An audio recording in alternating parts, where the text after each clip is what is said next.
Como asambleísta hicieron lo que yo llamé un tour provincial, tratando de hacer algo con el Estatuto Autonómico. ¿Cuán fructífero fue ese viaje? Tuvo su fruto. ¿En qué sentido? En que la gente se había olvidado qué era el estatuto, qué contenía el estatuto, porque tenemos a veces la mente para el mismo tiempo. Por lo menos se recordó a la gente que el estatuto contenía una carta para que podamos trabajar un poco más en las autonomías. Nos causó muchísimos problemas haber ido a algunas provincias, porque se trató de entrar a provincias donde solamente teníamos masismo y causamos de repente. Lo que más se reflejó en la prensa fue las peleas que hubieron. ¿Por qué? Porque a veces somos sensacionalistas en dar. Pero yo creo que la gente comenzó a desempolvar su estatuto autonómico y comenzó nuevamente a apropiarse del estatuto. Porque lo que nosotros, al hacer ese tour, como usted lo llama, al hacer esos viajes, queríamos decirle a la gente, recuerde que usted tiene un estatuto y ayúdenos a defenderlo. ¿Por qué? Porque ya habíamos alegado muchísimo. Se sacaron algunos elementos muy importantes como para hacer cambios, porque yo lo he visto la propuesta de este estatuto que Rubén Costa llama el estatuto posible, y noto una cualificación con relación al anterior, pero no noto muchos cambios. No hay muchos cambios, porque ¿sabe qué fue lo que mantuvimos? Que ya el estatuto autonómico está aprobado por un 86%. Y la ley era clara, solamente había que adecuarlo. Si nosotros hacemos muchos cambios, entonces damos la oportunidad al movimiento, al socialismo, que quiera cambiar en ese 83% que ellos quieren cambiar. Entonces hemos tratado de adecuar algunas cosas a la realidad, pero exactamente a la constitución política del Estado. Muchas veces decían, no quieren cambiar el estatuto para que Rubén pueda ir a la reelección. Era totalmente lo contrario. Si nosotros cambiábamos el estatuto, teníamos que adecuar nuestro artículo. Si estuviera vigente, sí. Claro, si estuviera vigente, más bien no pudiera ir. Pero lo primero que hubiéramos hecho sería cambiar ese artículo, adecuarla con la Constitución, donde decía que Rubén podía ir. Entonces eso era un discurso realmente tirado de los pelos que hacía el movimiento al socialismo, y lo que logramos fue que la gente vuelva a sentirlo como propio, ese estatuto autonómico, porque si llegaba un momento en que se nos daba la oportunidad de que pudiéramos comenzar a aprobarlo en esta Asamblea Legislativa Departamental, el pueblo nos apoye, porque ¿qué era la amenaza que teníamos? Nosotros traemos a los sectores sociales y ustedes no van a poder mover una coma o lo cambian, como quería el movimiento al socialismo. Entonces nosotros teníamos que convencer a nuestra gente que el estatuto era importante y que se lo vuelvan a apropiar, como cuando vinieron a los cabildos, porque hay que reconocer, ha habido un enfriamiento de la gente decían que no habíamos hecho nada por la autonomía. Entonces ese enfriamiento había que volverlo a calentar. ¿Se ha hecho mucha autonomía? Se ha logrado hacer. Rubén siempre habla, y de verdad que es un proyecto el 50-40-10, por lo menos hubo descentralización de recursos hacia las provincias. Ha habido provincias que han podido, yo una vez lo escuché a Javier Limpia decir, sí, pero de lo que ustedes proponen 50-40-10 solamente le llega el 18%. Por supuesto, porque si usted lo entrega todo, ¿con qué mantiene la gobernación? Todo viene en relación. Pero se han construido carreteras y además se le ha dado la oportunidad a muchas provincias de decidir en qué querían invertir sus regalías que le correspondían. Y muchos han decidido, por ejemplo, hemos tenido lugares donde se han hecho lecherías para el beneficio de todos los comunarios. Se han hecho caminos, por ejemplo, toda esta bioceánica ha sido con parte de las regalías de todas las provincias que están en el camino, como ciudades intermedias. Se han hecho accesos, por ejemplo, a Santiago de Chiquito. Usted ahora, antes, nadie conocía a Santiago de Chiquito. Con el acceso que se ha hecho, espectacular. Usted ahora va a Santiago de Chiquito, se ha aprovechado, por ejemplo, se declararon muchísimas iglesias como iglesias declaradas patrimonios culturales. Entonces ellos han decidido también con su regalía restablecer sus retablos, sus techos, iglesias que se estaban cayendo, jesuíticas espectaculares.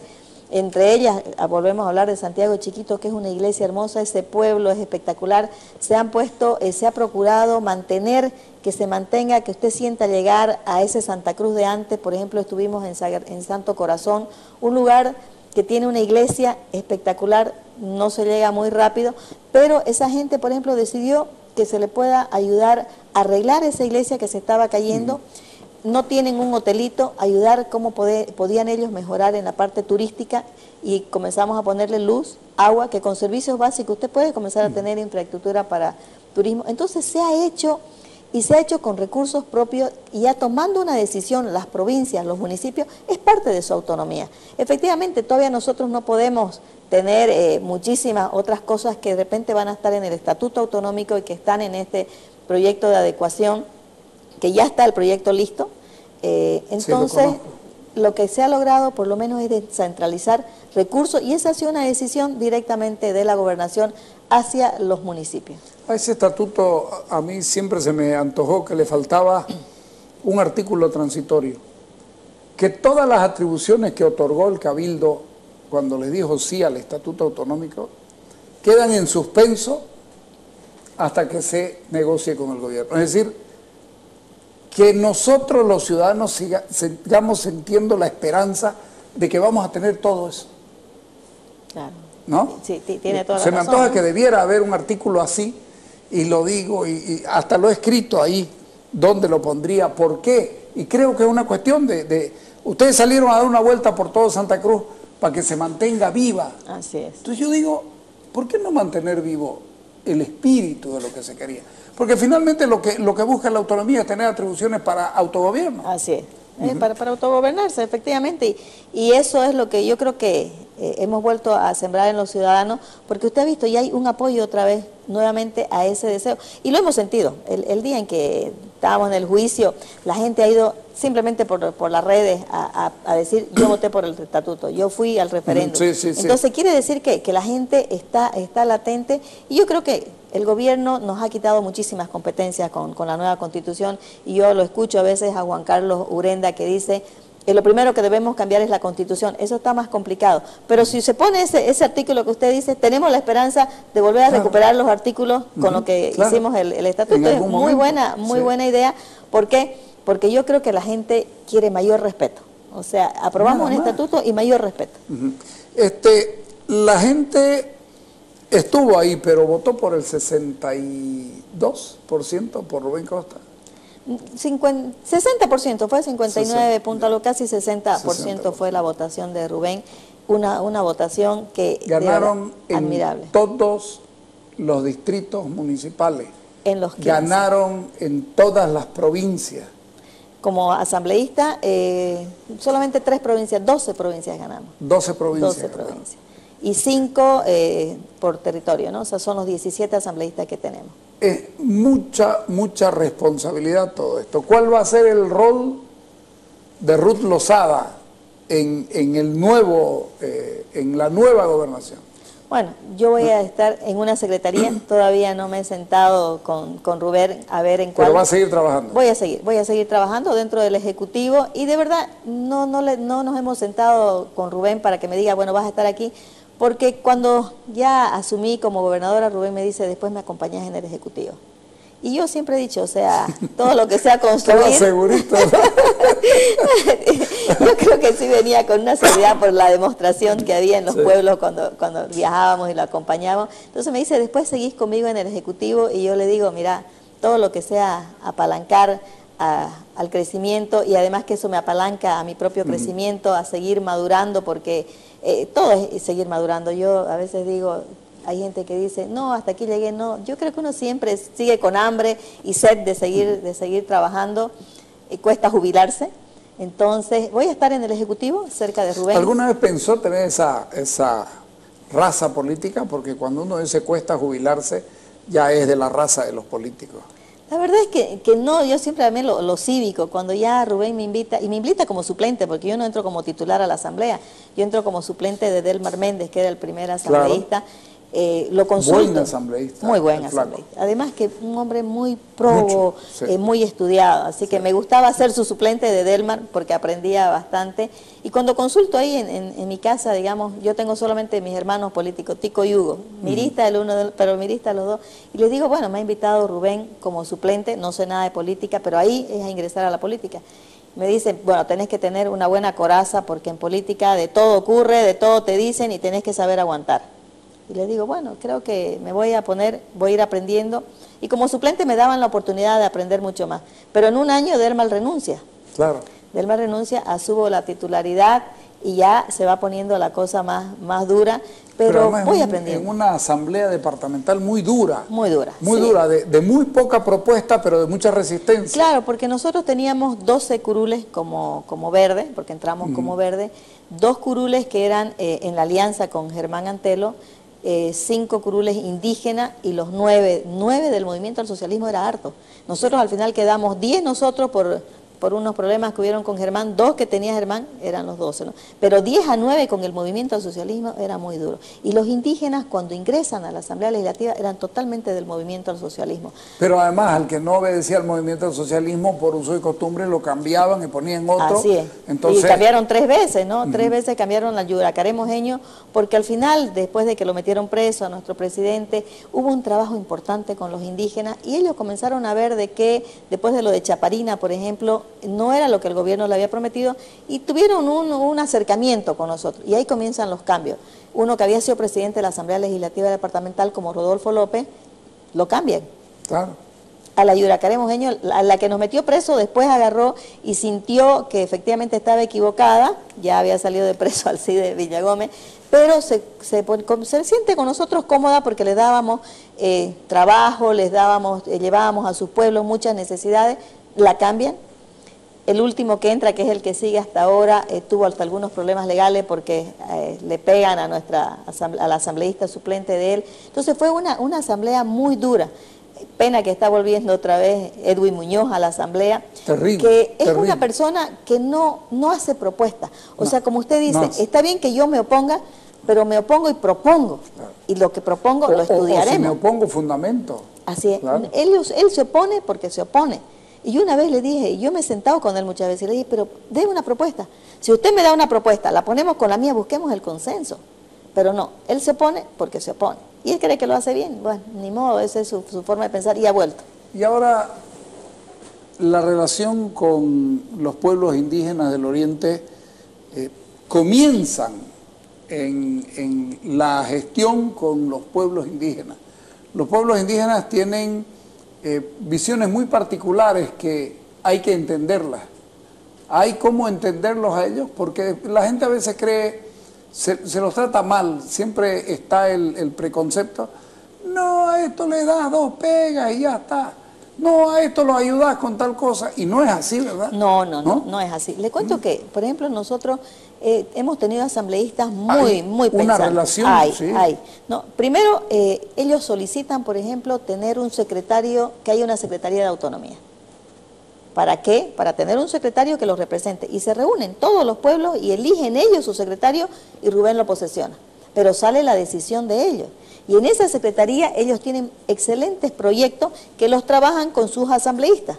Entonces ya se está notando que son pueblos pensantes, que no es por 2 pesos. Absolutamente. Efectivamente, hemos creado eso porque ha habido momentos en que usted le daba, pues, y los pillábamos, toma 5 pesos y ya, deja de fregar. A los ayoreos, ¿cuántas veces los hemos sacado? Porque son gente nómada, gente que de repente ha salido a un mundo, tiene necesidades. Pero además que están en la ciudad porque los abusaron en el campo y los sacaron de allá. Los sacaron de su propio territorio, los tenemos acá cerca. Y hay que comenzar a enseñarles. Oiga, yo creo que todo está por tenerles paciencia también. ¿Por qué? Porque ellos han salido de lugares donde no tenían nada, a querer tener todo, y pues el que tiene necesidades busca cómo ganárselas, y ellos muchísimas veces, y eso por ejemplo lo reconocen los pueblos ayoreos, la mayoría de sus mujeres se dedicó a la prostitución, ahora están aprendiendo. Nosotros por ejemplo, aquí cerquita en la Villa 1 de Mayo hay un lugar de los ayoreos, ¿y qué les hemos llevado? Les hemos llevado gallinas, y les hemos enseñado que no se las tienen que comer, porque ellos se las querían comer al comienzo, porque cada gallina le da 2 huevos diarios, entonces son 100 huevos que ellos sacan cada día. Entonces, que se coman 50 y que 50 los vendan. Y que ya tienen un producto de su trabajo, de cuidar sus gallinitas. Entonces, se les está enseñando a tener aprecio por el trabajo. Porque efectivamente, pues usted en el monte, ¿qué hace? Caza, pesca, vive, ¿en qué va a trabajar? Ya las mujeres, las ayoreas tejen, venden sus tejidos, se está buscando cómo tener no solamente en la Recoba, otro lugar donde ellas puedan vender sus productos, para que lo que ellas venden se pueda vender. Entonces, pero esto pues es un tiempo.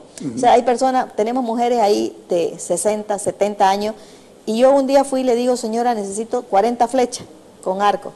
Y ella me dice, no, yo no te hago 40, te hago 2 por semana porque con eso vivo. O sea, es su forma de pensar. que ellas necesitan para el día, para vivir. Entonces le digo, mira, pero yo te pago a vos para que vos vivas para ella, pero pónganse toditas y entre toditas me la hacen a 40 porque la necesito en una semana. Entonces ya agarraron, bueno, vos dos, y las hicieron las 40. Entonces las ayudamos a ir cambiando. Pero hay que tenerles paciencia. Efectivamente se ha creado eso de que hay que conocerlos, ¿no? Hay que conocerlo. El presidente que tenemos actualmente, Filemón Suárez, él es guaraní. Es un lindo tipo eso. Es una persona muy, usted lo ve, un hombresango, animal del monte le decimos, porque es un animal grandango, un hombresango, pero es un hombre muy cuerdo. La ha manejado estos 5 meses la Asamblea Legislativa, ha sabido manejar momentos difíciles, porque por ejemplo, se tuvo un momento en que decían los asambleístas del movimiento al socialismo, queremos aprobar el estatuto. Aprobar el estatuto. Queremos, pero ya nosotros sabíamos que había algo detrás de ese queremos aprobar el estatuto. Claro, era la correlación de fuerza. Pero lógico, entonces íbamos a comenzar en un momento en que estábamos en elecciones a tener cómo distraer en una pelea dentro de la Asamblea. Y él supo manejarla. Hablábamos, nos sentábamos y él supo manejar. Entonces son personas muy preparadas. Mire, tenemos un asambleísta que ahora ya ha ido como demócrata, Wilson Áñez. Él es de Guarayo.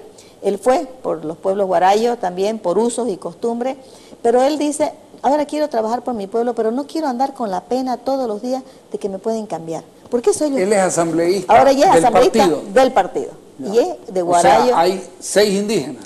6 indígenas, claro, 6 indígenas, porque él es indígena, pero ya está elegido por voto popular. Entonces, él ha comenzado a pensar ya en grande hacia su pueblo. Y viera usted el arrastre que tiene en su pueblo, porque el hombre trabajó. Yo conocí un lugar, Cururú, no sé si conoce. Conozco Cururú. Cururú, que uno llega en lanchita. Sí. Y bueno, fuimos allá con Rubén primero a hablar con esta gente. Me olvidado que conozco Cururú. Hermoso, sí. Cururú. Y les hicimos su plaza. Su plaza ha quedado preciosa, con adobito, con todo. Pero perdimos en las elecciones nacionales. Nos fuimos otra vez con Rubén a hablar con ellos qué había pasado. Mire cómo son de vivo. Y agarra y nos dice, ¿sabe qué? Dice la señora. Lo que pasa es que en la elección nosotros buscamos la foto de Rubén. No había Rubén, mire, ni atrás era blanco, pues, no había Rubén, entonces tuvimos que votar nomás por Evo. Pero tuvieron una salida espectacular. Entonces Rubén le dice, bueno, pero ahora ya me van a pillar, vas a votar por mí. Ah, claro, pues, ahora sí por pues. Entonces, y esta vez hemos ganado en Cururú. Ellos votan por imágenes también, claro. Queramos o no, entonces ahí ya lo encontraron a Rubén y hemos ganado muy bien. Y esa gente les hemos llevado muchísimo trabajo para las mujeres. Ahora, ¿por qué? Porque allá ellos solamente se dedican a la pesca, no tienen, se les ha construido su iglesia, son muy católicos con la ayuda de gente de acá que nos ha regalado ladrillo, teja, que la ha conseguido Rubén a través de sus amistades, y se le ha construido su iglesia. La gente está muy contenta y ya le estamos llevando trabajos sociales para las mujeres, cosa de que ellas aprendan que pueden trabajar y nosotros vamos a buscar la forma de vender lo que ellas trabajen. Las provincias, ¿qué se pudo hacer en las provincias masistas casi por naturaleza ya? Mire, hemos trabajado, con algunas no se pudo, los alcaldes, hemos tenido alcaldes muy radicales, pero por ejemplo le hablo de aquí cerquita el Torno. En el Torno hemos trabajado mucho en el tema de defensivos con CEARPI, porque ahí... el trabajo del CEARPI es excepcional. Las cuencas bajan y chocan justamente ahí, y de ahí se vienen y chocan de nuevo en el Ambrosio Villarroel, y por eso tuvimos las inundaciones. Entonces, con ese alcalde habló con su gente y le dijo, bueno, yo soy del movimiento social, pero tengo que trabajar con la gobernación o ustedes se inundan. Y trabajó muy bien con nosotros. Yo fui 3 oportunidades con Pinocho, nuestro director del CEARPI, una vez en época de lluvia. ¿Para qué? Para que la gente vea cómo cuando llovía se iba comiendo la tierra. ¿Por qué? Porque la gente ha depredado mucho. Hemos ido a un sembradío de acelga y tumbaron eucalipto y árboles grandes para poner acelga. Y ahí él les comenzó a mostrar, yo aprendí mucho porque habían sacado, también hay otro tema que es los áridos de los ríos, los alcaldes los han vendido, pero de las orillas, porque no sacaban del centro. Y ahí yo aprendí y les mostró, lo trajimos a todo el pueblo con lluvia, cómo el agua baja con tanta fuerza cuando no hay las piedras grandes. Y yo le digo, ¿y qué significan las piedras? Son los frenos hidráulicos de los ríos, me dice. Entonces, les tenemos que rogar a ustedes, señor alcalde, usted que trabaja, y ustedes que son los que sacan, no se saquen las piedras grandes, saquen una, pero dejen 2, porque no tiene freno hidráulico. Y mire, se le está comiendo, señora, se la estamos pisando. Esa es una deuda seria que se tiene a nivel de Santa Cruz, el tratamiento de los áridos en Sí, en el río Piraí. Eso va a ser un problema. Va a ser, y es un problema de los municipios. Yo creo que ahora los Pero es nuevos departamental alcaldes, también. Es departamental. Nosotros tenemos que sentarnos con los nuevos alcaldes electos y ese es un tema que está ahí para decirles, tienen que ver, está bien que se vendan los áreos, pero hay que saber de dónde venderlos. Y tienen que hacer un buen estudio. Además, si lo hacen solo en el medio, van a hacer que el agua... Exactamente, claro. Entonces no se come lo de los lados. Y además, que ellos sean los fieles fiscalizadores del tema de medio ambiente. Nosotros fiscalizamos medio ambiente, pero ellos están en el lugar. Entonces, son dos temas que ya se han estado tocando con nuestros alcaldes electos y que los tenemos que tocar con los del Movimiento al Socialismo, porque al final es el departamento, porque hemos invertido mucho en defensivo, efectivamente, de verdad... todos los días CEARPI manda temas de alerta. Por ejemplo, a mí 7 de la mañana y el CEARPI me dice, hoy día hay crecida de tanto en tales y tales ríos, para que usted mande la alerta a esos municipios que están cercanos a estos ríos. Y lo que veíamos es, por ejemplo, ahora se están haciendo nuevos defensivos en todo esto del Ambrosio Villarroel, porque algunos se habían soltado, bueno, con el paso del tiempo, pero ese ha sido un trabajo que, mire, no hemos tenido otra vez inundaciones, porque a Rubén lo bautizó una inundación en el 2006 que casi nos mata, pero el CEARPI hemos invertido, el CEARPI es fabuloso, de verdad, y lo que falta es ya nosotros como personas, como seres humanos, cuidar, porque si usted hace miles de defensivos, si no los cuida o no protege con los árboles el término que tiene que tener por lo menos 200 metros, claro. Son en vano. Hay un tema que es de preocupación mía y de mucha gente, seguramente usted también, el tema de la drogadicción. Nosotros estamos haciendo mucha incidencia en el tema de la drogadicción, clefa, cocaína, marihuana y pitillo, digamos, ¿no? Sulfato base. Pero resulta que hay un alto consumo de otras drogas que están entrando en grandes cantidades y el gobierno los ha metido debajo de la alfombra para que no se vea, que son el éxtasis. Ha salido una droga nueva que se está usando mucho aquí en Santa Cruz que se llama el Molly. Hace efecto 5 veces más, como 5 éxtasis por cada Molly. Wow. Eso es peligrosísimo y está cundida la ciudad de Santa Cruz. El gobierno no hace nada. ¿Qué políticas se pueden tomar desde la gobernación? Yo le voy a sugerir o pedir una cosa. Cuando usted acepte algún cargo donde Rubén Costa, no vaya a aceptar en acción social. Usted es política, haga política, que no lo ha hecho nada mal. Gracias. ¿Ya? No se dedique a hacer acción social. No estoy despreciando eso, pero se necesita gente con más conocimiento y capacidad política y ahí tiene que trabajar. Gracias. A ver, nosotros con Seguridad Ciudadana estuvimos hablando para hacer un proyecto sobre este tema. Lo primero que creo que hemos perdido muchos valores. Entonces, si nosotros no comenzamos a trabajar con la familia en valores y yendo hacia la escuela, estamos viendo cómo cambiar, que haya una currícula de valores, porque ahí le implica alcoholismo, o sea, los chicos que beben, las muertes han sido a raíz de chicos que han bebido. El choque el otro día, el muchacho ya cuando sale tenía cocaína y tenía marihuana y ha tenido con una muerte incluida. Entonces nosotros creemos que es una pérdida de valores que hay, totalmente. Entonces se está trabajando en un proyecto para poder, con Seguridad Ciudadana, comenzar a trabajar en valores en las escuelas. Y con los padres de familia, había antes una escuela de padres que manejaban los señores Tercero, claro, la señora Marta Tercero, y dio excelente resultado.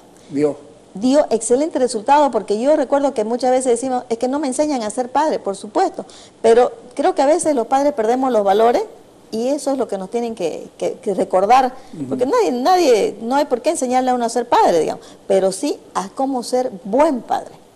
Entonces, nosotros queremos que se vuelva a restablecer primero la educación con los padres, porque si uno desde el hogar no le recalca a sus hijos lo bueno y lo malo, en la escuela a veces el profesor está ahí, decimos en nuestro segundo hogar, pero saliendo de la puerta ya pues no está el profesor. Claro.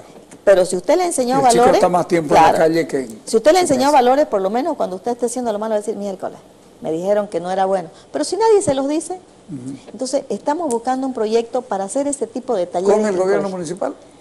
Nosotros estamos viendo primero cómo lo estamos preparando el proyecto y tiene que ser en concurrencia con el gobierno municipal y con el gobierno central. Se lo digo al municipal porque ha sido aleccionador para todo Santa Cruz y para los que desempeñan actividades la decisión del gobierno departamental de decirles a los que manejan minibuses, miren jóvenes, yo les doy la licencia, pero el que les determina la ruta es allá. Eso ha quedado tan claro que supongo que ahora ya estamos entendiendo con una decisión como esta quién es dueño de qué y quién es responsable de qué en la ciudad. Claro, por ejemplo, en esa ley departamental se deja establecido eso claramente. Tienen autonomías municipales. Si yo quiero hacer mi ruta, voy a salir de La Guardia y voy a llegar a Santa Cruz. La Guardia debe decirme, usted aquí es donde usted nace, y Santa Cruz debe decir, aquí usted termina. Y entonces con esos 2 puntos nosotros marcamos la ruta donde vemos las necesidades. Y ya ellos tienen que aprender a acatar, porque muchísimas veces, años de años, le hemos tenido miedo al transporte. Sí. El transporte ha tumbado gobierno, el transporte ha paralizado ciudades porque como nos han querido hacer, nos han cerrado, y por miedo al voto, por miedo a muchísimas cosas, no hemos sido responsables con acatar la regla. Desde el año 93, como decían ellos mismos, estaba empolvado ese decreto donde decía que debían llegar solamente, creo que hasta el 5.º anillo los minibuses, pero por un miedo, nos fueron avasallando, llegaron hasta el primer anillo y nos dimos recién ahí cuenta del caos. Y ellos se molestan porque se desempolvó. Esa norma siempre estuvo ahí, lo que pasa es que fuimos permisivos, ya sea por un voto, por tenerles miedo. Entonces yo creo que es momento, sin tenerse que pelear, porque usted ha visto que al final ellos se dieron cuenta y nosotros siempre mantuvimos, vamos a la mesa del diálogo, vamos a la mesa del diálogo. Se han dado cuenta de que no es con ese tipo de paro y bloqueo, porque ya la ciudadanía, esa señora que salió a tirarles globazo. ¿Qué ejemplo? Caramba, me encantó a mí verla, haber dicho cómo no salieron unos 20. Claro, porque no hubo violencia. Salió a tirarles globos con agua. Con agua y decirle, por favor, déjenme circular. Una señora que les lloraba porque tenía que recoger a su hijo que era chiquitito del kinder y no podía cruzar. Y ella tenía miedo que se lo suelten. Claro. Entonces, de verdad, yo creo que se están dando cuenta también el transporte que tienen que vivir pues bajo las reglas y las normas. Y ya que nosotros también dejemos de ser permisivos. Nosotros con esta ley del transporte también, ahí está claramente establecido que si ellos nos han pedido una personería jurídica y dice es para que yo trabaje, si no trabajo, ¿para qué necesita personería jurídica? Que vengan los que quieren trabajar. Entonces iniciamos el trámite administrativo y se las quitamos. O sea, ha sido duro porque algunos nos han querido dar con todo y que si la promulgan van a ver lo que vamos a hacer. No, ya tenemos que aprender a acatar un poco las leyes. Y es algo que yo veo, ya hemos acatado las leyes en tema de impuestos. Antes todo el mundo se pasaba los impuestos. Ya pagamos los impuestos, aunque sea por temor. Entonces también ahora acatemos las normas para que esta ciudad pues no se convierta. Nosotros no tenemos muchos lugares de desvío, recién se están construyendo puentes para que pasen por abajo, por arriba, porque el transporte y el tema automotor público, en una casa a veces tiene movilidad el papá, la mamá y los 2 hijos. Son 4 vehículos en una sola casa. Sí. Imagínense si los 4 salen juntos, porque aquí no tenemos de que salen un número hoy día, otro número mañana, como salen en La Paz. Entonces, por eso tenemos lugares caóticos, que a veces uno prefiere irse a pie o en bicicleta. Entonces, yo creo que ahora ya el transporte tiene que aprender a acatar un poco las reglas. Usted me estaba hablando de que les dieron gallinas a los guarayos y yo digo a veces que la gobernación es una gallina que no sabe cacarear lo que hace. La gente no sabe, yo lo he conversado con amigos que me miran y me dicen, ¿pero cómo? No sabe lo que se ha hecho en la Villa Olímpica. ¿Cómo entiendo yo, comunicador, que ni los propios periodistas sepan de verdad lo que hay en la Villa Olímpica, cuando es una cosa espectacular? No, y de verdad, yo creo que hemos quedado un poco reducidos nosotros en el tema de presupuesto, y de repente no hemos sabido presupuestar para hacer, la publicidad es muy cara, y usted destinaría muchos recursos en publicidad. Entonces, yo creo que hay que, efectivamente, Rubén siempre decía a su secretario, porque nos lo ha dicho muchas veces a los asambleístas, por favor, vendan lo que hacemos. Hacemos miles de cosas y como usted dice, nadie las conoce. ¿Qué estamos aprovechando ahora? Con la Avenida del Papa, esta tarde, por ejemplo, nosotros tenemos un paseo por la Villa Olímpica para que puedan ver dónde van a pernoctar, qué vamos a mejorar y de paso mostrar, porque ahí tenemos un velódromo espectacular. El velódromo es increíble. Es increíble. Tiene unas canchas de racket que hemos tenido un campeonato que están hermosísimas. ¿Y qué le pedimos a la gente? Utilícelo. Más bien que con esto que hacen ahora el deporte de las carreras que hay los domingos, ya la gente vaya a hacer sus carreras en la Villa Olímpica, porque tenemos para 8 kilómetros, para 10 kilómetros, para 2 kilómetros, todo muy bien señalizado. Entonces, tenemos que comenzar, como usted dice, y ahora estamos tratando de, con esta Avenida del Papa, aprovechar de utilizar. ¿Por qué? Porque la gente tiene que conocer que lo puede usar y es gratuito. Claro. Mire, yo ayer le decía a una amiga, me dice, pucha, tengo que ir al gimnasio, pero es muy caro. Oye, le digo, aquí en la Ingavi, nosotros tenemos un gimnasio que te es gratuito. Vas, te inscribís, da tu nombre y podés hacer gimnasia con los últimos. Y tenemos buenos entrenadores, buenos instructores. Entonces le digo, aprovecharlo, porque es tuyo. Entonces no sabía, entonces dije, lo que usted dice, pucha, tenemos que vender más porque tenemos un montón de productos, un montón de cosas bellas que ha hecho durante estos 9 años la gobernación y que no lo estamos sabiendo mostrar al pueblo. Y a veces la gente dice, ¿qué hace la gobernación? Claro, porque ven lo que hace la alcaldía, que construye cemento, lo ven aquí. Pero todo esto otro que hacemos hacia afuera y que también se ha hecho en Santa Cruz, son 150 hectáreas, esa Villa Olímpica que es espectacular, y no la aprovechamos. La gente puede ir a caminar en lugar de caminar en el parque urbano también si quiere. Pregunto una cosa, por ahí la voy a sorprender. ¿Va a haber autódromo en Santa Cruz? A ver, pero de todas maneras ahí tenemos un autódromo, un minicamping chiquitito. Sería una gran cosa, sería una gran cosa. Pero sí va a haber ciclovía. Para los que quieran, ahora muchos caminan a Porongo en bicicleta, entonces se ha proyectado la ciclovía para que tengan los que van a hacer este trayecto, ya está en el proyecto y lo hemos estado trabajando con Rubén, para que haya la ciclovía y vayan con mucha tranquilidad en bicicleta a Porongo y todos esos lugares espectaculares. Y a Cotoca también se va a proyectar. Vamos al corte.